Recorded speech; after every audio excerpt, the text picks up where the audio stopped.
Surat police છેલ્લા ઘણા સમયથી no drugs in Surat city અભિયાન ચલાવી રહી છે. ત્યાં સુરતના કતારગામ પોલીસે કતારગામ નંદુ ડોશીની વાડીમાંથી પ્રતિબંધિત હેરોઇન સાથે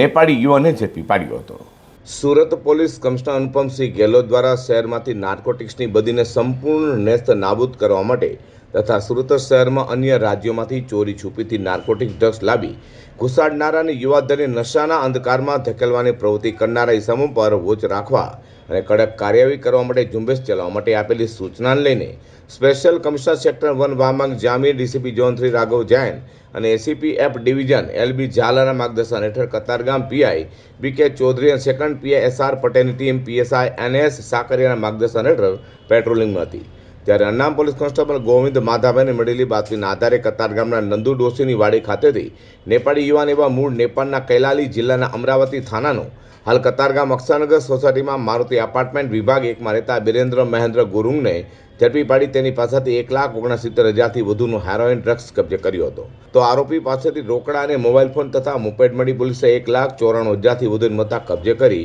કાયદેસર કાર્યવાહી ધરી છે.